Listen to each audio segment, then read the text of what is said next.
Hey guys, Dr. Andy here. Today I want to go over the top 3 reasons why you might get sciatica, okay? So just really quick recap, sciatica is kind of like it's not necessarily a general catch-all term, but a lot of times I get patients in here that say, I got sciatica, and it's not always straight sciatica, but it does explain, or at least it's the easiest way to explain that it is when we get low back pain and then pain shooting down the leg, okay? So true sciatica is if the sciatic nerve itself, usually coming from the low back down here, maybe it's gotten pinched by some arthritis or it's gotten pinched by a disc herniation, hitting that nerve, causing symptoms down the leg, okay? So that is actually just one form of what we call lumbar radiculopathy, okay? But today we're gonna cover the top 3 reasons why you might get it. And let's go from the least concerning, the easiest to fix, all the way through, oh man, that's not great, okay? So the easiest to fix is if it's mechanical in origin, which is a fancy way of saying it has something to do with like the muscles and the joints and how well they are operating, okay?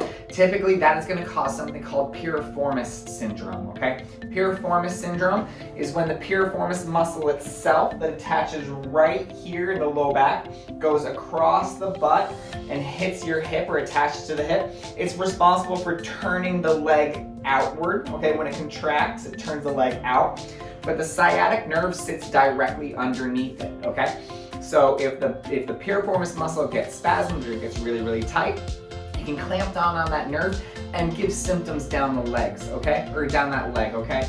The reason why that's kind of the best case scenario is because it's actually a lot easier to fix that muscle, right? So we can get in there, we kind of strip it down, we can help that muscle relax, reduce that spasm, reduce the inflammation, takes the pressure off of the nerve, and we start feeling better, okay? So the good news with that is it only takes a couple weeks for us to get you feeling a whole lot better. We might even get you better even on day 1, okay?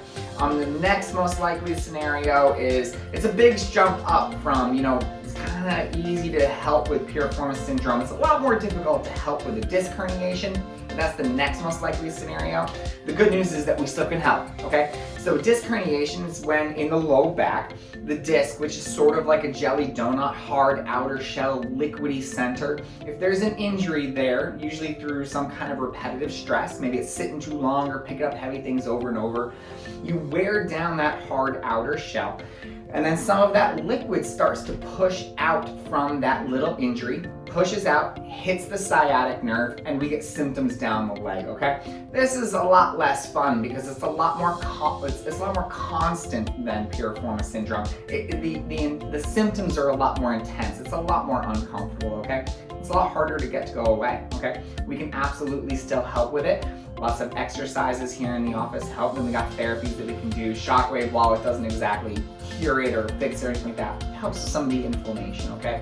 But really, when we have a disc, something like McKenzie extension exercises really kind of take forefront and really help our patients feel a lot better, okay?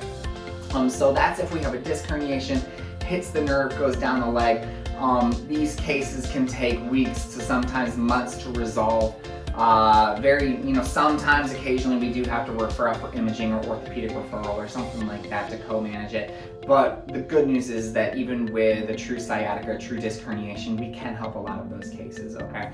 The last case is luckily not very often, okay? But it is the most severe, and it's the one that we're not really able to help with, and that's if it's degenerative in origin, okay? That's if you have some spinal degeneration, or another way to think about it is spinal osteoarthritis. And with osteoarthritis, you get like little bone spurs, okay? And if one of those bone spurs actually grows directly into the area where the nerve is, you can kind of stab and pinch that nerve, and you're gonna get symptoms down that leg. It's never gonna get better. It's not gonna get, better or worse with different positions or anything like that. It's just gonna be there, and it's gonna really, really suck, okay? And it's important to kind of identify those early on because we're not going to be able to help those. Those are usually referral out, okay? So the good news is we don't see that a lot, okay? So those are typically the 3 main reasons why we have patients in the office coming in with sciatica or some low back pain that's going down that leg. The good news is that we're able to help with those first 2. And the first 2, whether it's piriformis syndrome or a disc, is the vast majority of cases. So that's the good news. Unfortunately, every once in a while we see the other one, but the good news is again, we've got great, referral centers in the community we can send you to. Okay, so if you have any questions, any pain in your low back going down your leg, just let us know. Tell us what you'd like us to do to help you out. Okay, and remember to always live with passion, not pain.